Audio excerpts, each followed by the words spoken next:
తర్వాత మనం ఏమైనా కూడా ఏం ఎక్స్పెక్ట్ చేస్తాము?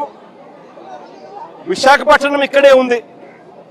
విశాఖపట్నం ఇక్కడే ఉంది అని అంటే దాని అర్థం ఏంది? Visakhapatnam eastern naval command head quarters. Visakhapatnam eastern naval command head quarters అంటే ఇక్కడే విశాఖపట్నంలో నేవీ ఉంది, విశాఖపట్నంలో కోస్ట్ గార్డ్ ఉన్నారు, విశాఖపట్నంలో హెలికాప్టర్లు ఉన్నాయి, విశాఖపట్నంలో కలెక్టర్లు ఉన్నారు, విశాఖపట్నంలో కమిషనర్లు ఉన్నారు, పోలీస్ కమిషనర్లు కూడా ఉన్నారు. ఇంతమంది ఇక్కడే ఉండి కేవలం 10 మైళ్ళు సముద్రం లేకపోతే గంట కూడా పట్టదు. ఆ గంటలోనే వీళ్ళని కాపాడుకునే పరిస్థితి వచ్చేది. చిన్న ఈత కొడుతూ చిన్న పరిస్థితి ఏమిటి అని అంటే కనీసం తెల్లవారుజామున 5 గంటలకు తెల్లవారుజామున అంటే 5వ తారీఖున 4వ తారీఖున ఘటన జరిగితే 4వ తారీఖున సుమారుగా 2:30-3 మధ్యాహ్నం పూట బోట్ క్యాప్సైజ్ అయితే అక్కడ నుంచి మరుసటి రోజు తెల్లారు జూలై 5వ తారీఖున తెల్లవారుజామున కనీసం 7 గంటల కన్నా పొద్దున్నే కనీసం మనుషులు వస్తే కోస్ట్ గార్డ్ వచ్చిందంటే కూడా కనీసం 5-6 మంది బతికిందురు అని చెప్పి చిన్న చెప్తా ఉన్నాడు. కనీసం అంటే 5-6 మంది బతికిందురు అని చెప్తా ఉన్నాడు చిన్న. అంటే ఎవరు రాలా. చివరికి చిన్న ఒక చైనీస్ బోటుకు దేవుడి దయతో కనీసం చైనీస్ బోటు కనీసం చూసి తనని కనీసం పికప్ చేసుకున్నారు. తెల్లవారుజాము పొద్దున 5వ తారీఖు పొద్దున 8:30 గంటలకు 5వ తారీఖున పొద్దున 8:30 గంటలకు పికప్ చేసుకుని మిగతా వాళ్ళు ఎవరు కూడా బతకలేదు. అది చిన్న పరిస్థితి. ఇక్కడ చూస్తే స్పందించాల్సిన కలెక్టరు, స్పందించాల్సిన ప్రభుత్వము, స్పందించాల్సిన పోలీస్ డిపార్ట్మెంటు ఎవరు కూడా స్పందించలేదు. ఎవరు కూడా కోఆర్డినేట్ చేయలేదు. ఏ ప్రభుత్వము స్పందించలేదు. ప్రభుత్వంలో ఏ పెద్దలు స్పందించలేదు. మరోవైపున ఆశ్చర్యకరమైన విషయం ఏమిటి అంటే తప్పు జరిగింది అని ఒప్పుకుంటే ఎక్కడ వీళ్లకు గవర్నమెంట్ తప్పు జరిగింది అని ఒప్పుకున్నట్టు అవుతుందేమో అని చెప్పి ఏకంగా 3 మెంబర్ కమిటీ రిపోర్ట్ ఒక సిట్ వేసినారు. ఆ సిట్ ఒక 3 మెంబర్ కమిటీ సిట్ రిపోర్ట్ వేసినారు. ఆ సిట్ రిపోర్ట్ లో దొంగ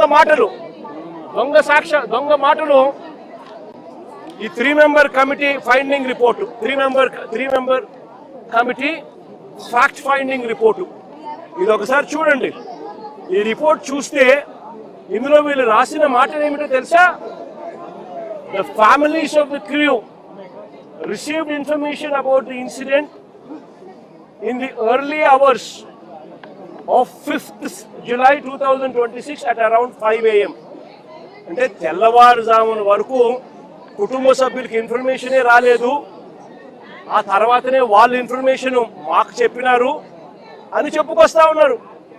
అంటే పగలే ఒక తప్పు నువ్వు చేసి నువ్వు కన్నా సరైన సమయంలో స్పందించి ఉంటే వీళ్ళందరూ బతుకుండే వాళ్ళని తెలిసి స్పందించకపోవడం నీ తప్పు అయితే ఆ తప్పును కవర్ చేసుకునే దానికి మీ 3 మెంబర్ ఫ్యాక్ట్ ఫైండింగ్ కమిటీలో ఇలా తప్పుడు రిపోర్ట్లు రాస్తా ఉన్నారు అని అంటే అసలు ఈ ప్రభుత్వం అన్నది నిజంగా మానవత్వం ఉందా ఈ ప్రభుత్వానికి అని నేను అడుగుతా ఉన్నా. ఇంకా ఆశ్చర్యకరమైన విషయం ఏమిటో తెలుసా? ఏమిటి అని అంటే ఈ ప్రభుత్వంలో ఇన్సిడెంట్ జరిగింది. కనీసము ఒక్కరంటే ఒక్కరు కూడా కనీసం ఇంటికి కూడా రాలా. ఆశ్చర్యం కలిగించే విషయం ఏమిటంటే ముఖ్యమంత్రి పట్టించుకోరు.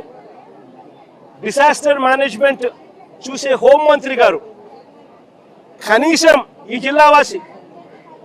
జిల్లావాసే ఆవిడ కూడా కనీసము రాలా.